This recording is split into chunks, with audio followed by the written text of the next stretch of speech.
Hello, friends, and happy first day of spring. We made it. Here we are. I've always been a huge fan of winter, but I've got to tell you, I've got a real appreciation for spring that started last year after the winter storms. So happy first day of spring. I hope that you enjoy it. Okay, let's actually get on with this show. Welcome to our Sunday streaming services.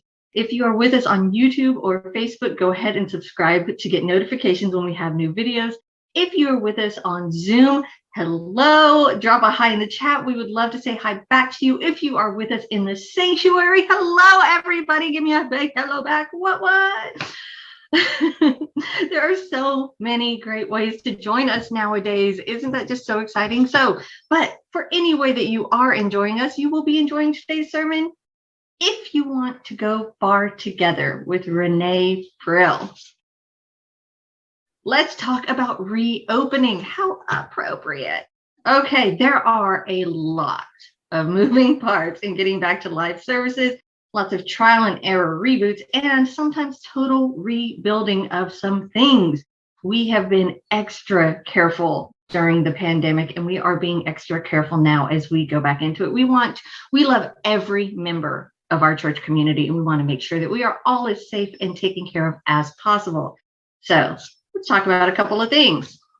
First of all, we need volunteers, in-person volunteers to do these live readings. We need speakers, readers, rodeo clowns, sparklers, fire throwers. Wait, some of those we don't need, but we do need people to work tech elements and people to do speeches and stuff, all sorts of things.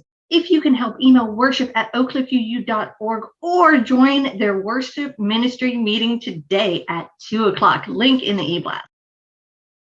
Let's talk kids, a topic near and dear to my heart as I have 3 children at this church and I am ready to bring them back because every week they love to barge in while I do announcements. Thank you, Scott, for always editing that part out. So here's where we are with kids. Kids are welcome to come back if they are immunized. And just like the adults, they will be expected to mask up. Things are constantly changing, but for now, we feel this is the best way to keep everybody safe. We are working diligently, by the way, to get our kids' programs back up and running, but it's going to take some time. This is one of those rebuilding elements. So for now, the kids will need to stay with their parents during the service. We do not have a kids program in place at the moment, but we are going to have an incredible one. We really are. I promise it's going to be better than ever. Please just be patient while some very dedicated and passionate congregants work hard to get it up and running again. Again, better than ever. It'll be worth the wait. All right, so those are the big things. Now, if you want, I'm going to give you some little things, or these are all very big things, but I'll give you a little bit of them. If you want more details, they are all in the e-blast. So go to the e-blast to find out more about this week's Workday Wednesday. Workday Wednesdays in the springtime. How much fun is that? Our grounds are just so gorgeous. Information about our new, this is a mouthful. All right, Endowment Bylaws Review Committee, headed up by this week's birthday girl, Barbara Fudge. Next, there's also next Sunday's board meeting agenda that includes the budget that's going to be voted on at the parish meeting. So that's important. And what else are they talking about? A new minister? What? That's exciting. So check that out. Everyone's welcome to join and give input. There is a lot in the e-blast about protesting anti-trans legislation and supporting our trans siblings. There's even a course on speaking up for trans lives, spokesperson training, and many other links for helping and supporting the trans community for our cis members, as well as finding help and support if you are a member of the trans community. So check all of those out. There's also a ton on the parish meeting because that's a big deal, right? There's a proposal to amend the bylaws. Check that out. Also, make sure you're eligible to vote. Fill out your annual pledge form. If you're not sure, there's a link in there that you can ask admin about it. Am I eligible? Did I fill this out? Get to that. Officer elections. Y'all, we are in this amazing time. This position to really create the church that we want. We are moving forward. We are starting over. It's springtime, right? And we can be better and stronger than ever, especially if we are moving forward with a new minister. We've got our new board elections coming up, new energy, new reopening, right? All of that stuff. So positions are open if you want to be a part of that vision.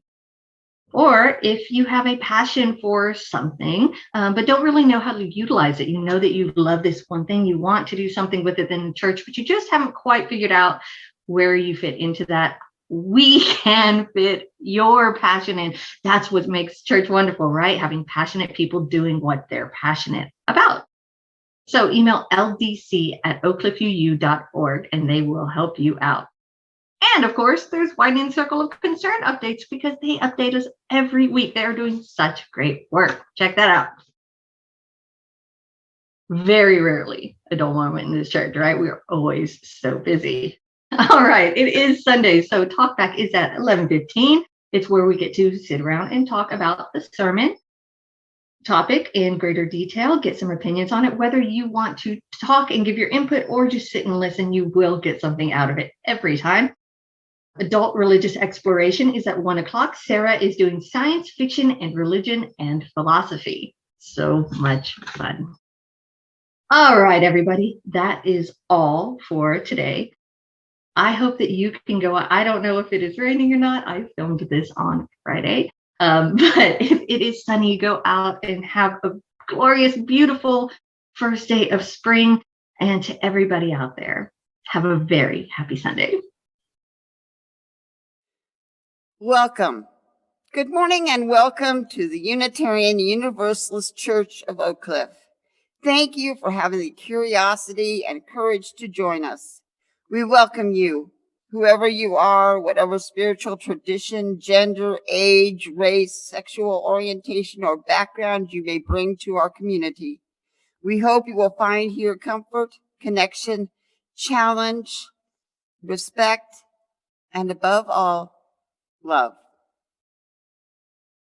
May the light we now kindle inspire us to use our powers to heal and not to harm, to help and not to hinder, to bless and not to curse, to serve you, Spirit of love, compassion, and forgiveness. Que esta luz que ahora encendemos nos inspire a usar nuestros dones y poderes para sanar y no para herir, para ayudar y no para impedir, para bendecir y no para maldecir, para servirte a ti, espíritu de amor, compasión y perdón. To Remember Our Promises by Sarah C. Stewart. Bring who you are as you enter our church this morning. Bring your best self and your struggling self. Bring your mistakes and your triumphs. Bring your shortcomings and your recommitment to good. Bring yourself here and open your heart to beauty, to truth, to the door that is open to the presence of God. Here in this church, we are trying to walk together on the peaceable way, trying to hammer out division and hatred and all that separates one from another. We try, and we will fall short, but held in love, we try again. We come together this morning as a church to bow our heads in prayer, to raise our voices in song, to remember our promises, and vow to live by them once again.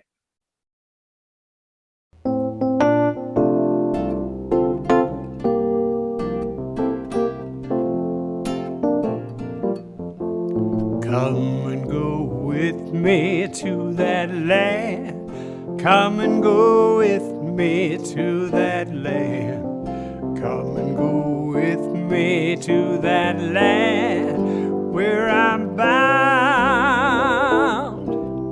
Come and go with me to that land. Come and go with me to that land. Come and go with me to that land where I'm bound. There'll be freedom in that land. There'll be freedom in that land. There'll be freedom in that land where I'm bound. There'll be freedom in that land. There'll be freedom in that land. There'll be freedom in that land where I'm bound. Come and go with me to that land. Come and go with me to that land. Come and go with me to that land where I'm bound. Oh, come and go with me to that land. Come and go with me to that land. Come and go with me to that land where I'm bound. Oh, yeah.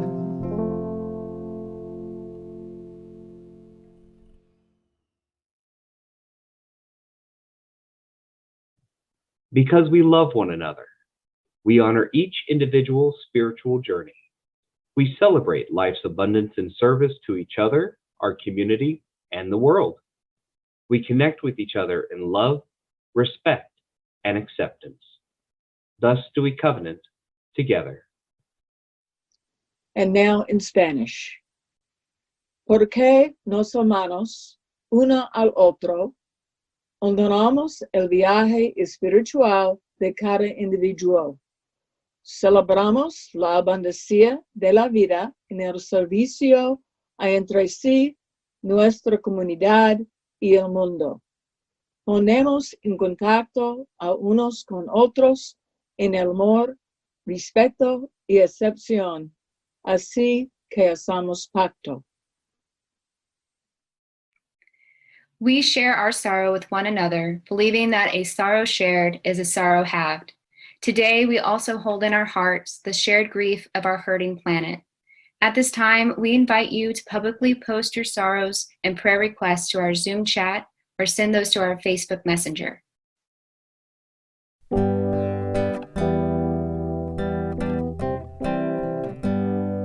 When I breathe in, I breathe in peace. When I breathe out, I breathe out love.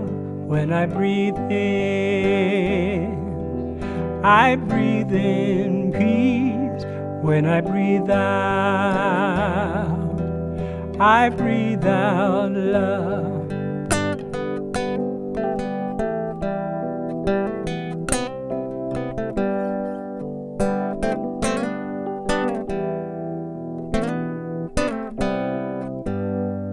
When I breathe in, I breathe in peace. When I breathe out, I breathe out love.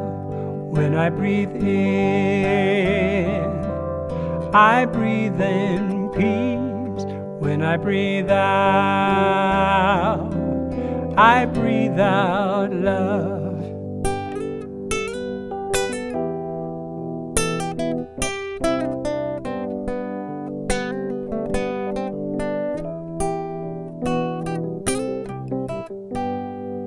When I breathe in, I breathe in peace. When I breathe out, I breathe out love. When I breathe in, I breathe in peace. When I breathe out, I breathe out love.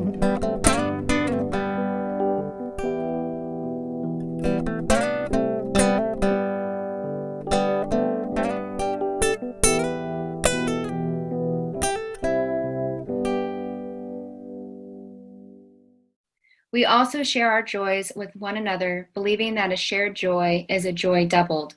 Today, we take special time to celebrate our connection to all life everywhere. Please share your joys publicly in the Zoom chat or send those to our Facebook Messenger or speak those aloud.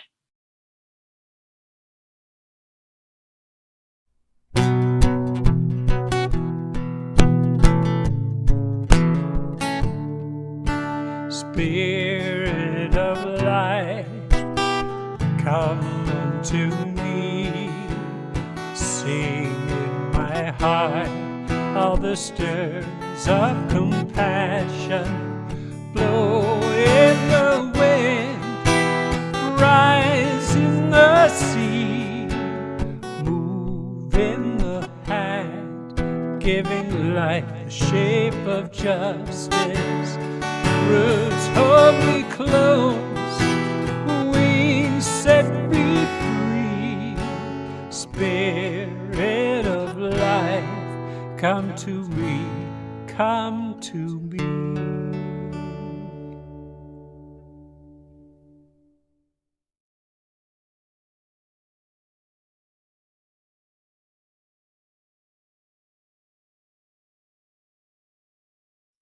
This morning, I want to talk to you about two important and powerful strategies we have to build the beloved community: focus, or centering, and persistence, or continuity. But before we start to dig into the how of our justice making and our community making, I want to start with the why. Why are we called to this work as Unitarian Universalists? I believe we're called to this work from the very foundation and heart of our shared faith.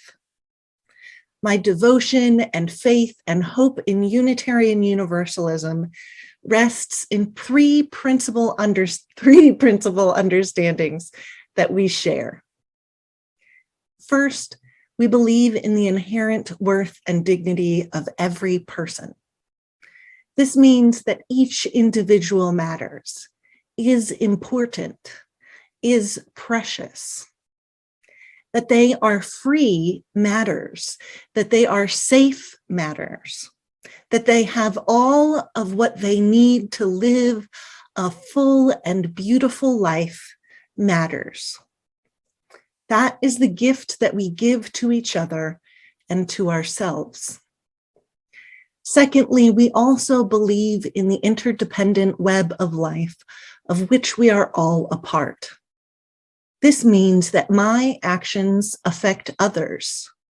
It also means that when other people are harmed, that affects us all. Every person who is less free makes me less free. Every person who is less safe makes me less safe. Every injustice allowed to be visited upon another will one day bring that same injustice to my door. And so it's also true that when another becomes more free, more safe, more whole and supported and cared for by our communities, that also makes me more free, more safe, more whole, supported, and cared for. Third, Unitarian Universalists do not believe that we must wait until a life after death to see justice. We do not believe that we must wait for a hereafter to behold and cared for and loved. As Unitarian Universalists, we firmly believe that we are called to the work of justice making, of community making, and peacemaking here and now in this life, because this life here matters.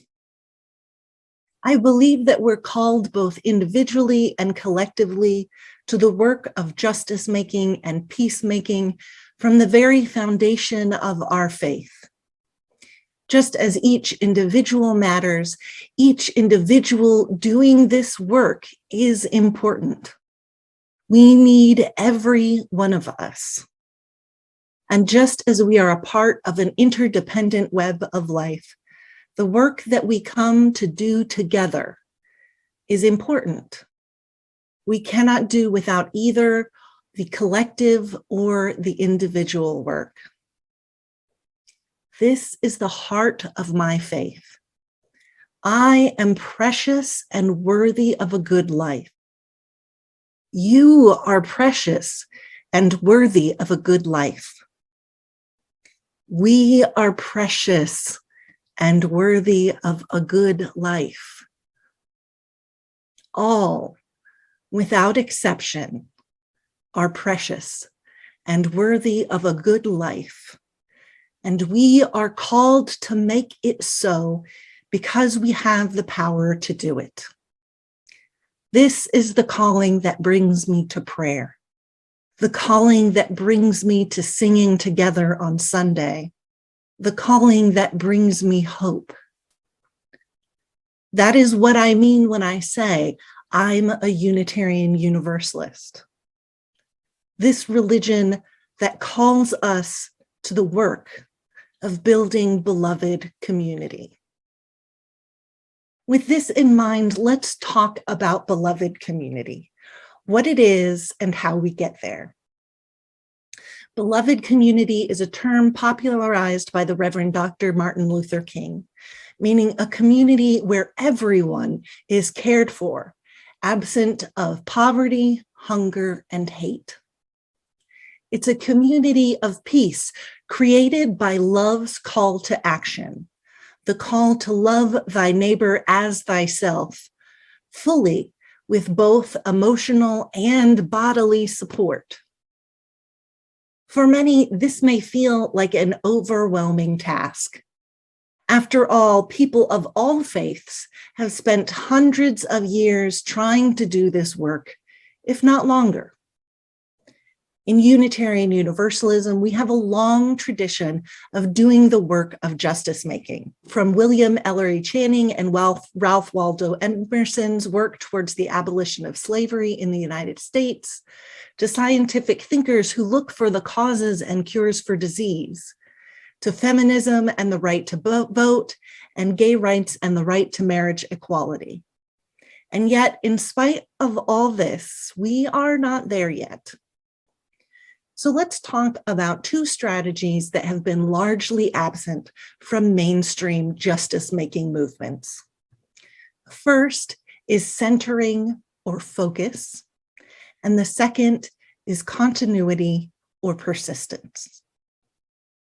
When I say that these two things have been largely absent from mainstream justice-making movements, what I mean is they are largely absent from the white-dominated, white-led justice-making movements, the ones that are most often celebrated in and retained by our histories.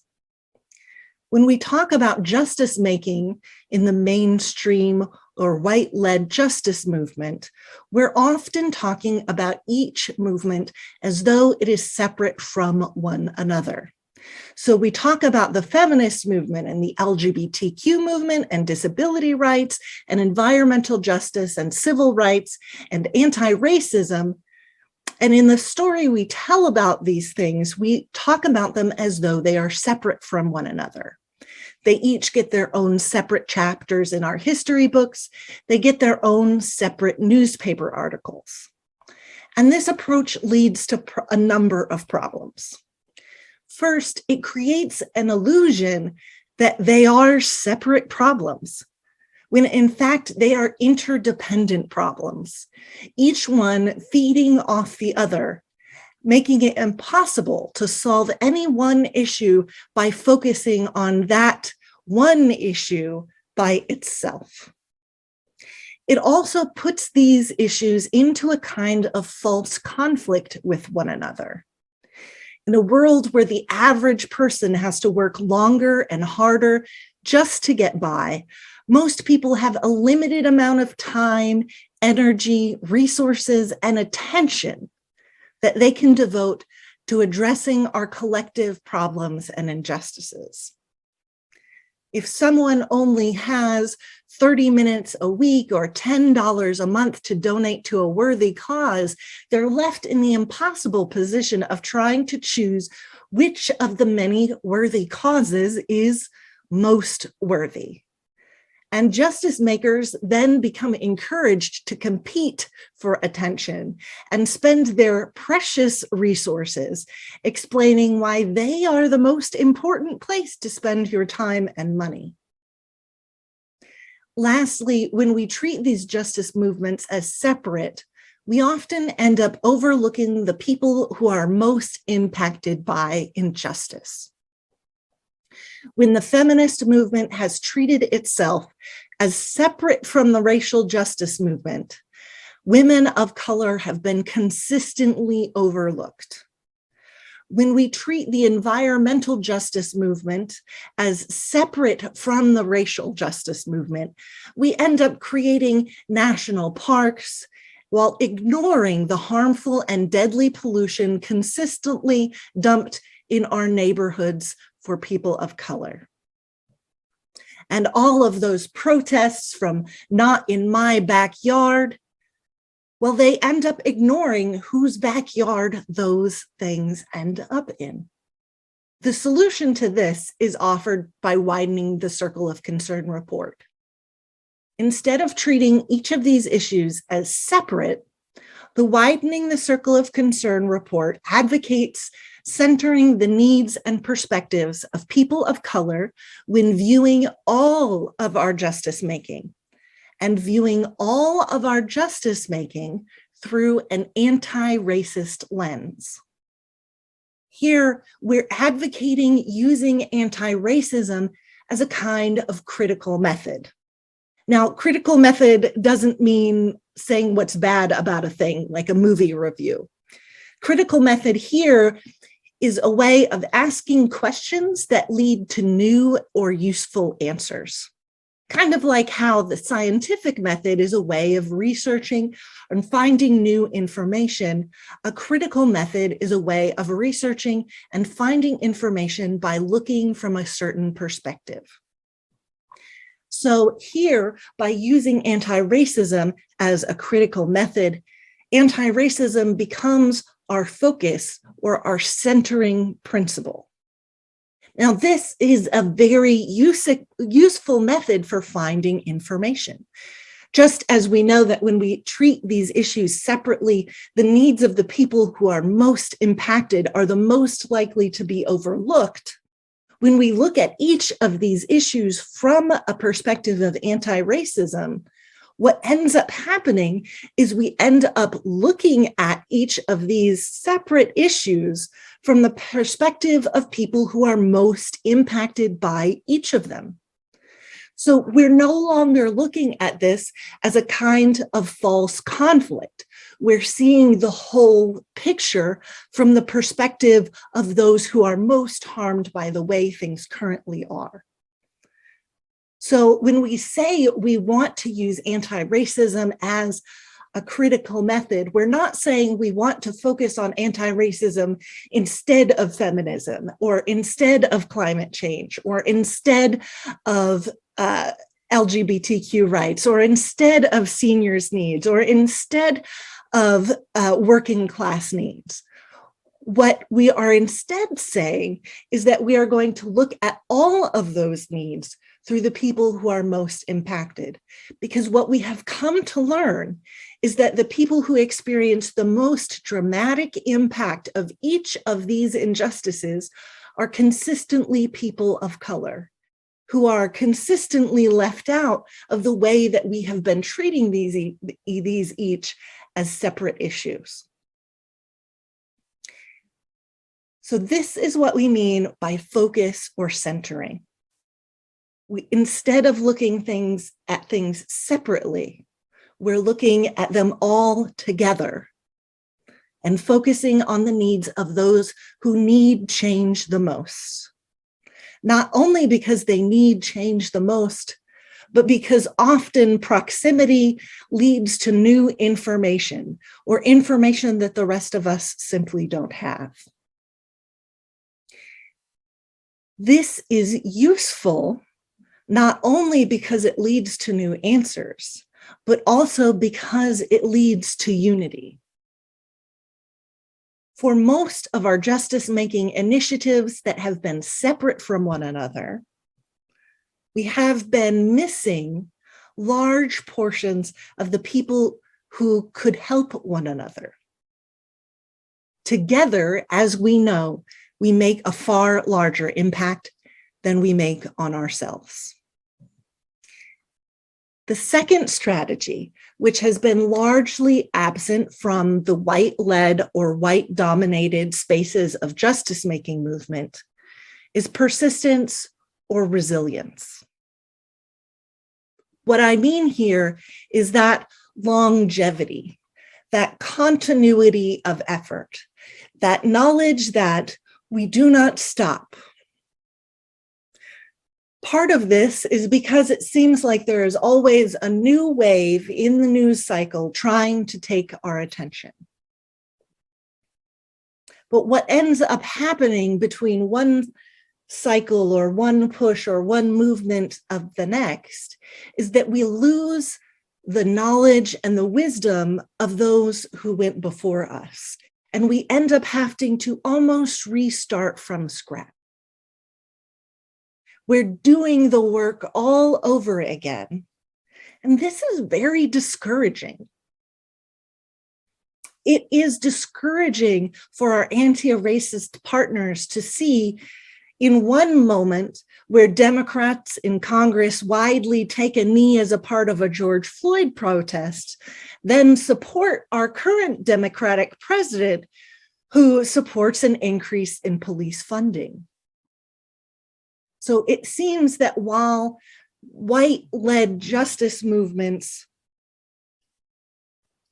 show up when the attention is there, there's no persistence or resilience to the next issue or the next moment of despair.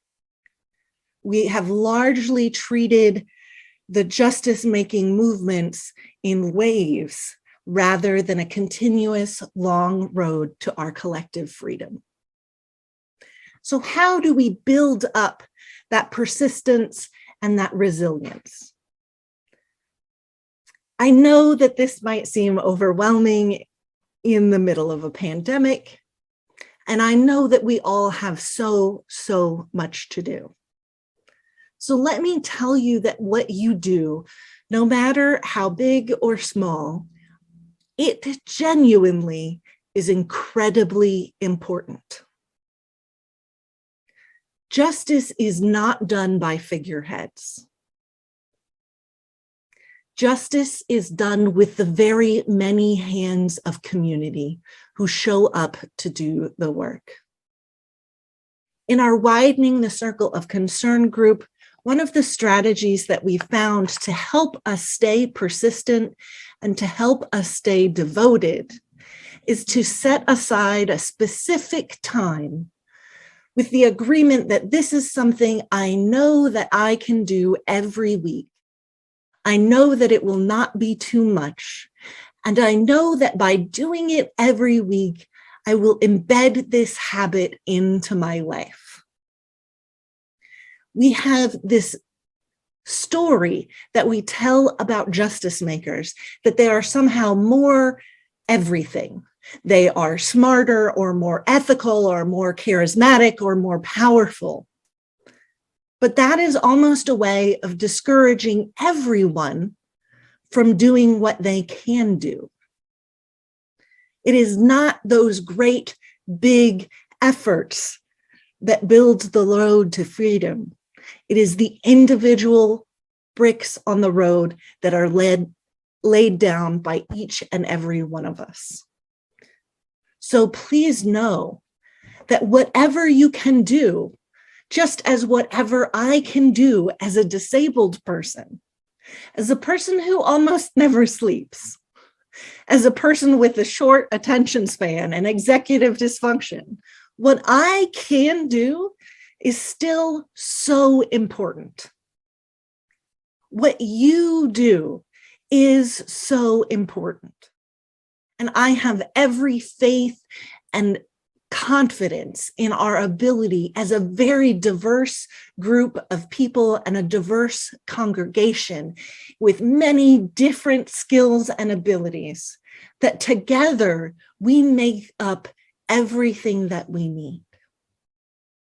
So let us find our own ways into making this commitment a part of our everyday lives, a part of our everyday commitment to one another in community, and at the very center of our mission together and for our world.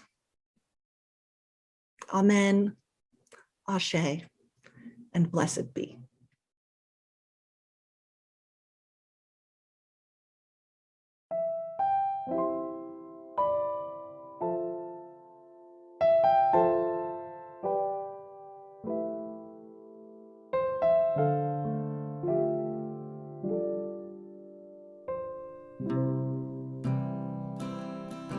We will not stop singing.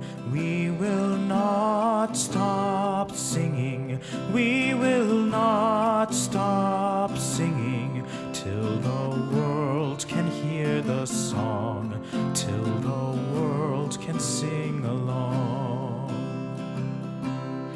We will not stop marching. We will not stop marching. We will not stop marching till the world can hear the song, till the world can sing along. Till the world can sing, till the world can sing, till the world can sing along. Till the world can sing, till the world can sing, till the world can sing along. We will not stop praying. We will not stop praying. We will not stop praying till we all can get along, till the world can sing our song. We will not stop shouting. We will not stop shouting. We will not stop shouting. Shouting right from wrong till the world can sing our song. Till the world can sing, till the world can sing, till the world can sing along. Till the world can sing, till the world can sing, till the world can sing along. We will not stop singing. We will not stop singing. We will not stop singing till the world can hear our song, till the world can sing along.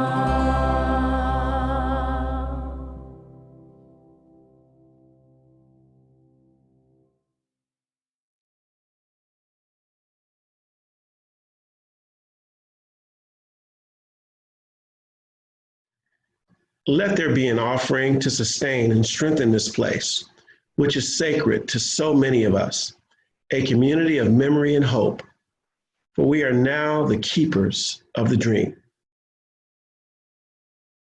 To make an offering or your pledge, please go to oakcliffuu.org/donate and follow the links. Thank you.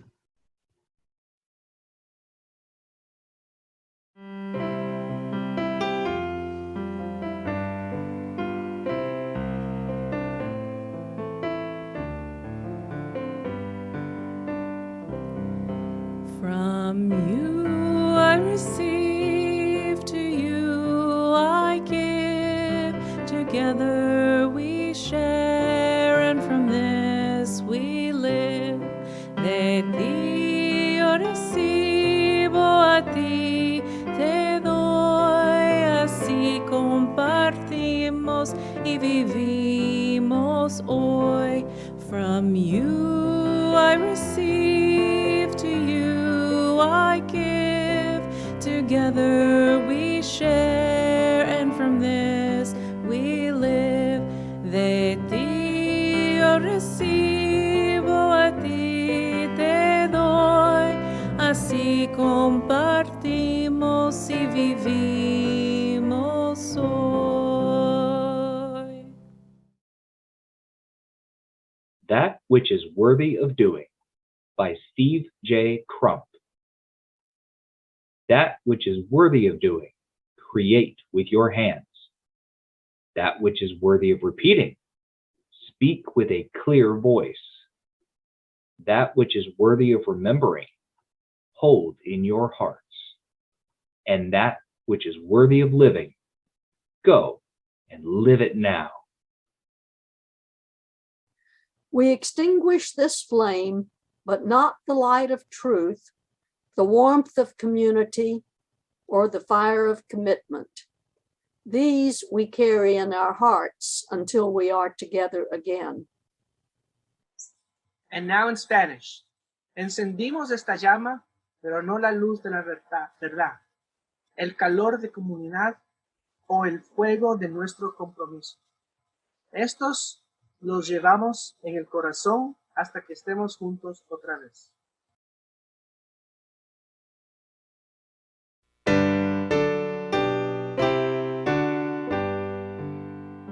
Where is our holy church, where race and class unite, as equal persons in the search for beauty, truth, and right? Where is our holy writ, where a human heart, a sacred torch of truth has lit, by inspiration taught? Where is our Holy One? A mighty host respond. The people rise in every land to break the captive's bond. Where is our holy land? Within the human soul, wherever free minds truly seek, with character the goal. Where is our paradise? In aspiration's sight, where